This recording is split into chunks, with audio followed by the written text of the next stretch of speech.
안녕하십니까. 개인 투자가들의 경제적 자유를 위한 김기수 주식 더스토리의 김기수입니다. 8월 19일 5시 27분 장 마감을 한 시간입니다. 자, 오늘 시장이 급락을 했죠. 그죠? 코스닥이 약 3% 급락을 하고 코스피가 1.93%, 약 2% 정도 급락하는 모습을 보여줬습니다. 어쩌면 예상된 부분이기도 하지요. 그죠? 자, 그렇기 때문에 시장에 있어서는 항상 주도 섹터 부분의 공략, 그 속에서 전체적인 시황과 관련된 맥 부분을 잡으면서 비중의 확대와 또 어떨 때는 종목의 압축, 그죠? 시장이 뜻대로 움직이지 않을 때는 손절, 이 부분도 여러분들께 중요하다라는 말씀을 드렸죠. 어제 김기수의 돌직구 시간에서도 첫 이야기가, 그죠? 주식은 초보 투자가에게 관대하지 않다. 그죠? 그리고 예상하지 못한 흐름이 전개가 된다면 그때는 손실도 감수하는 손절매도 중요하다라는 말씀을 드렸습니다. 자, 그런 가운데에서 시장의 금리를 어떻게 바라볼 거냐? 시장의 급락을 어떻게 바라볼 것이냐?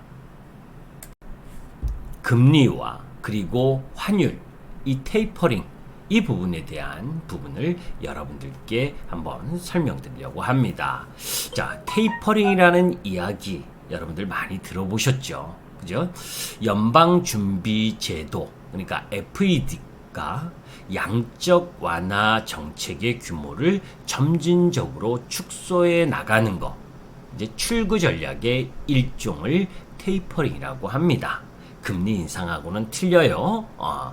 시중에 자산을 풀던 걸, 돈을 풀던 걸 자산 매입을 축소하겠다라는 이야기인데, 자, 그러면 왜 이렇게 오늘 시장에, 우리 시장에 크게 반응을 했느냐 하는 부분을 살펴봐야, 그죠? 어느 지점, 어느 위치에서 시장의 저점이 나올 것인가를 예측해 볼 수 있겠죠. 자, 이게 이제 오늘 아침 뉴스 부분에 나왔었던 이야기죠. 이미 미국 시장이, 그죠? 지난달 말 FOMC 의사록이 어제 공개가 됐습니다. 대다수가 연내 테이퍼링이 적절할 것이다. 그러면서 미국 시장이 1% 안팎의 하락을 보여줬죠. 그죠? 그래서 시장은 전체적으로 약세의 흐름을 갖고 갈 수 있는 시장 위치에 왔었던 겁니다. 그죠? 자, 이 부분을 보시게 되면, 그죠?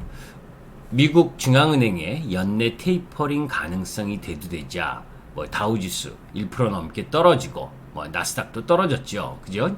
사실은 내년 1월 정도에 테이퍼링이 시작되지 않을 것이냐라고 시장을 예상했는데, 그거보다 더 빠르게 테이퍼링이 진행될 가능성이 FOMC 의사록에서 나오면서 시장이 경기를 하고 있는 거죠. 사실 그 부분 때문만은 아닙니다. 그죠? 7월 초 우리 시장에 델타 변이가 확산되는 과정에서 여러분들께 세 가지 시장의 위험 요인이 있다. 그죠? 그래서 첫 번째 델타 변이의 확산, 그리고 중국의 플랫폼 규제, 그리고 그로 인해서 경기 정점, 피크아웃, 그러니까 경기가 이제 꺾였다라는 부분에 대한 부담이 앞으로 시장을 짓누를 거다. 그래서 성장 섹터다라는 말씀을 드렸죠. 그죠? 그래서 경기 민감 섹터가 하락하고, 그리고 신규 관련주, 그죠? 지수 편입되는 신규 종목들, SK 바이오사이언스나, 그리고 카카오뱅크, 크래프튼, 그죠? 이런 이 종목 부분들이 상승하는 반면에, 그죠? 다른 대다수의 지수 관련 경기 민감 섹터 종목 부분들은 약세를 보일 수밖에 없다라는 말씀을 드렸습니다. 자, 보세요. 그죠? 미국의 소비 지표입니다. 그죠? 3, 4월 달에 양호하던 소비자 태도 지수가 급격하게 하락하면서 8월 달에 70.2, 그죠? 소매 판매도, 그죠? 소매 판매도 7월 달 마이너스 1.1까지. 이것뿐입니까, 여러분들? 아니죠. 중국의 지표 부진, 소매 판매 부진과 관련된 부분도 이미 언급드렸었죠. 그죠?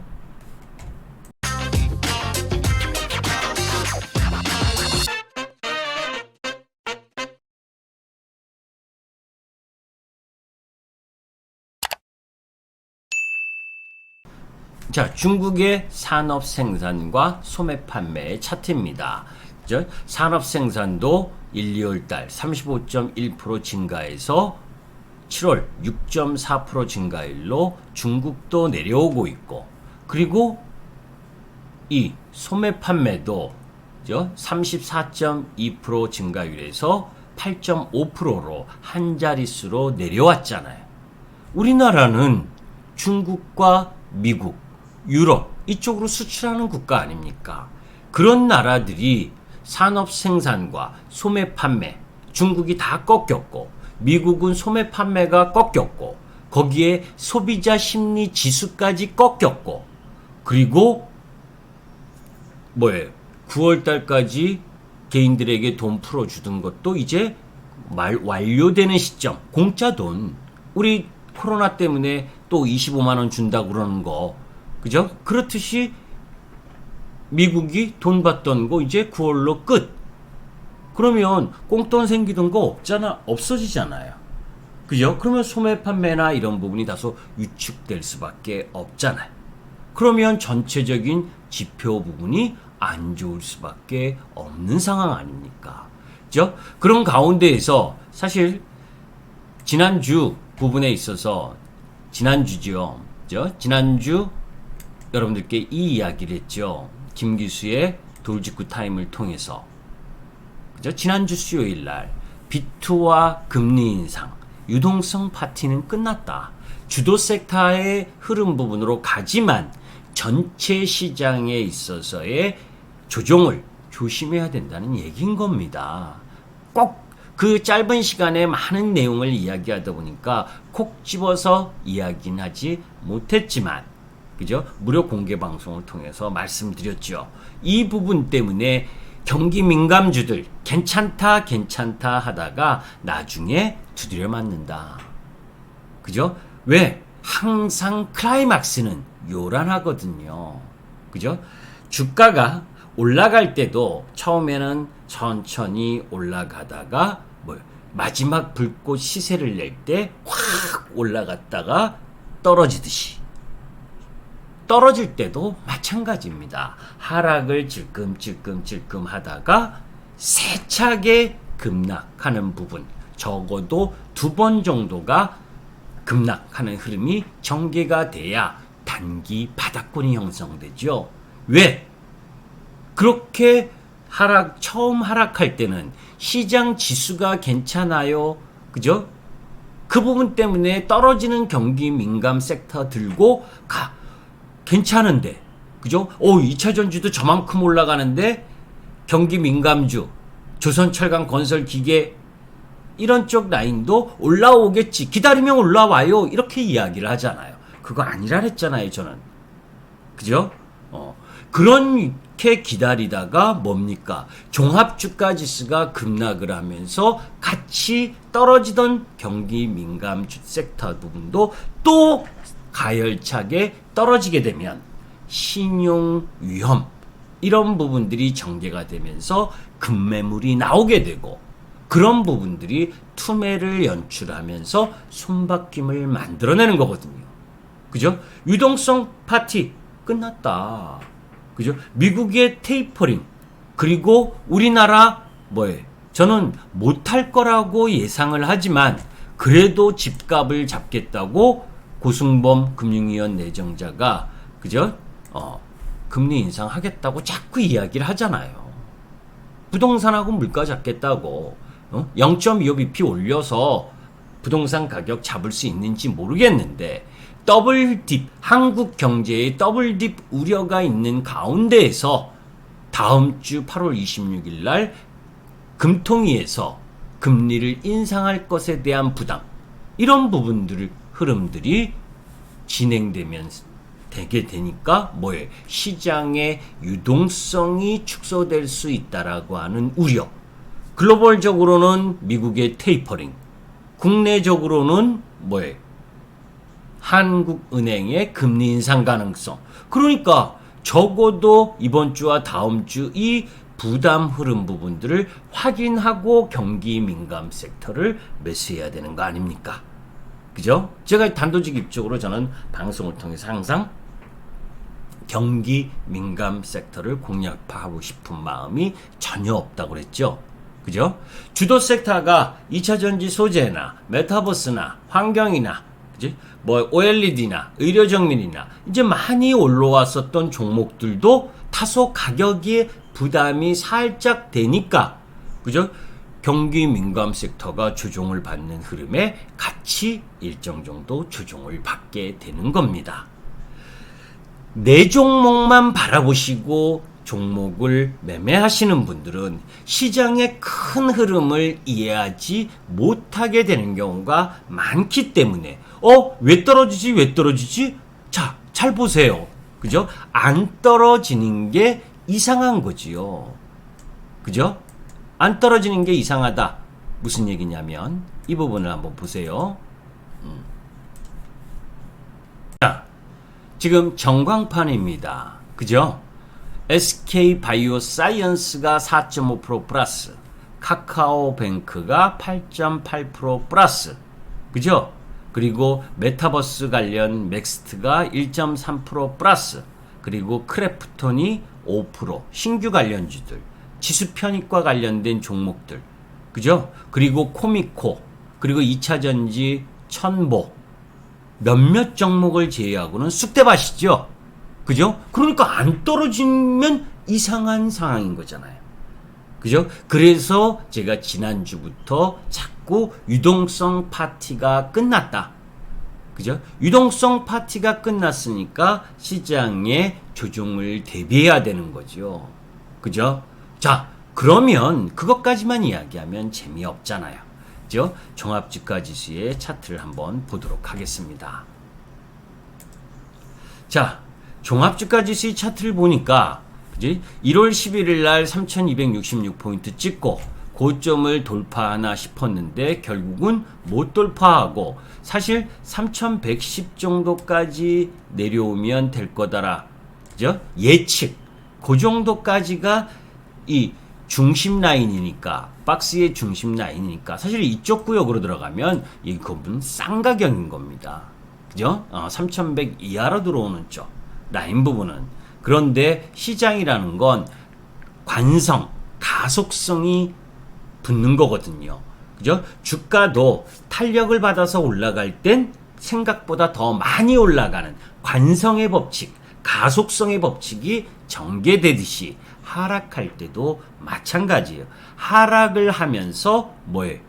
추가적인 속도가 나게 되면 좀 더 하락 부분을 가져올 수 있는 위치인 겁니다. 제가 솔직히 말씀드려서 우리 회원님께 지난주 금요일부터 종목을 압축화를 시작을 했어요. 그죠? 이익 실현할 것 이익 실현하고 단기적으로 그죠? 삼성 SDI도 81만 원 라인에서 이익 실현하고 그죠? 또 이녹스 첨단 소재도 이익 실현하고 또 한 종목은 손절하고 그죠? 그리고 또 두 종목 부분을 거의 매도해서 주도 섹터, 주도 종목을 더 매수를 했습니다. 그죠? 그래서 오늘 사실 시장 대비 보게 되면 그렇게 크게 안 좋은 부분은 아니에요. 물론 떨어진 종목도 있습니다. 중요한 건 그런 시장 흐름을 읽었기 때문에 경기 민감 섹터의 가장 악랄한 하락 부분, 그 부분이 기다려야 된다. 그죠? 그게 뭡니까? 오늘 목요일이에요. 미국 시장이 오늘 한 번 더 떨어져 주면 내일 우리 시장 개파락 들어가는 위치가 나오잖아요. 그죠? 그러니까 주말 시장, 연휴 시장이라는 부담감이 같이 전개가 되면 시장은 가속화되는 겁니다. 하락을. 그죠? 오늘 사실 종가 라인, 지금 나스닥 선물이 마이너스 1%대까지 떨어지고 있는 상황에서 시간의 대부분 종목들이 약세일 겁니다. 왜? 괜찮다, 괜찮다. 주도 섹터가 올라가니까 괜찮다, 괜찮다 하고 경기 민감주들. 그죠? 어제도 제가 이야기를 했잖아요. 그죠? 뭘 이야기를 했습니까? 그죠? 자, 한번 보세요. 경기 민감 섹터의 종목 부분들. 현대제철, 철강. 그죠? 하락하다가 하락의 가속을 갖고 가고 있죠? 그죠? 그러니까 주도 섹터가 한마디로 말하면 이런 겁니다. 첨보니, 그죠? DI 동일이니, 이렇게 주도 sek터 2차 전지가 올라가니까 이런 종목은 매매 못하고 얘네가 올라가면 얘네가 좀 쉽니다. 쉴 수 있어요. 여기서 좀 35만원까지 쉴 수도 있어요. DI 동일이. 그죠? 그러나 쉬어도 더 빠르게 움직일 겁니다. 이런 2차 전지 소재가 오르니까 아우 조선주 괜찮습니다. 그죠? 경기 민감지들 많이 떨어졌어요. 반등 들어올 겁니다 하면서 버티던 현대미포조선, 뭐예요? 건설, 해외 건설, 그죠? 뭐 강원랜드, 그죠? 이런 경기 민감한 쪽 라인 부분이 급락을 해도 기다리자 이러는 거예요. 제가 어제 이야기했죠. 그죠? 전체적인 시장 부분에 있어서 경기 민감 섹터가 뭐예요? 시장의 침몰, 흐름 부분을 갖고 오는 부분. 이제 뭐예요? 내일부터는 경기 민감주도 사야 되는 구간으로 이제 들어가는 겁니다. 실질적으로는. 그죠?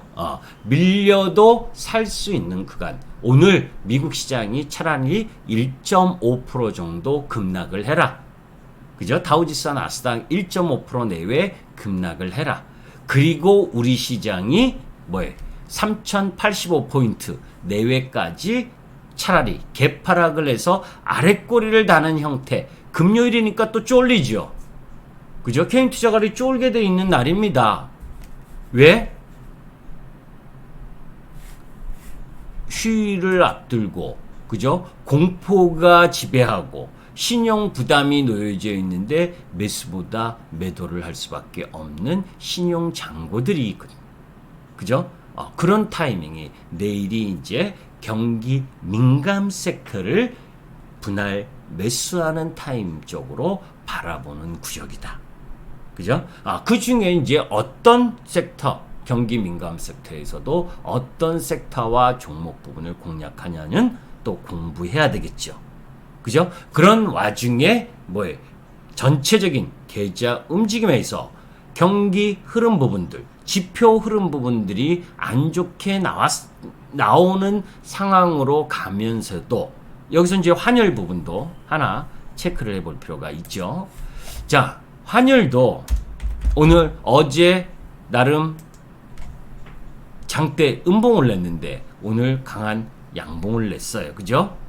근데 환율이 사실 우리나라 환율이 너무 거세게 절하되는 모습을 보여서 좀 안타까운데, 그죠? 다른 여타 국가들보다 여하튼 이렇게 고공행진을 하는 상황 속에서 내일 추가적인 약세가 나와서 1190원 요 라인 정도 들어간다면 이제 1200원이 엄청난 저항이거든요. 그러면 원달러 환율이 지금 뭐 외국인들이 삼성전자 그 배당받은 거 뭐 송금하고 뭐 이런 와중에 저렇게 이 원화 가치가 떨어지는 흐름을 보이는 거라면, 그죠? 내일 정도가 오히려 이제 매도의 개인들 신용 매물까지 합쳐서 매도 클라이막스가 나올 수 있는 위치가 될 가능성이 높다라고 저는 개인적으로 판단합니다. 그죠? 그런데 이제 2차인 거죠. 무슨 얘기냐면, 그죠? 경기 민감주를 별로 비중이 없이 들고 계신 분들은 이제 성장 섹터, 많이 오른 성장 섹터 부분을 좀 줄여서, 그죠? 이제 경기 민감 섹터가 급락해서 돌아 나올 수 있는 타이밍을 노리면 되는데 경기 민감 섹터만 죽으라고 들고 계셨다면 거기다가 레버리지, 신용까지 쓰고 들고 계셨다면 이제 쫄리는 상황이 되는 거죠. 그죠? 그게 시황입니다. 그죠? 그게 시황이다. 이제는 저는 뭐예요? 내일부터는 여태까지 계속해서 성장 섹터를 여러분들에게 성장 섹터 순환 흐름 이 부분을 여러분들께 말씀을 드렸다면 내일부터는 그죠? 이제 성장 섹터 부분에 있어서는 이격이 과한 쪽 라인 부분은 차익 실현 이미 그런 부분으로 움직였고 그런 가운데에서 경기 민감 섹터에서 실적과 앞으로의 성장 흐름이 양호한데도 불구하고 시장의 분위기에 의해서 같이 하락하는 쪽 라인 부분을 이제 분할 매수 쪽으로 바라본다. 단 그게 주도 흐름은 아닙니다. 그죠? 이 이야기를 하는 건 내일이 금요일 심리적 부담감 이런 부분에 의해서 하락을 할 때 너무 쫄지 마시자라는 말씀을 드리는 겁니다. 김기수 주식 더스토리의 김기수였습니다. 감사합니다.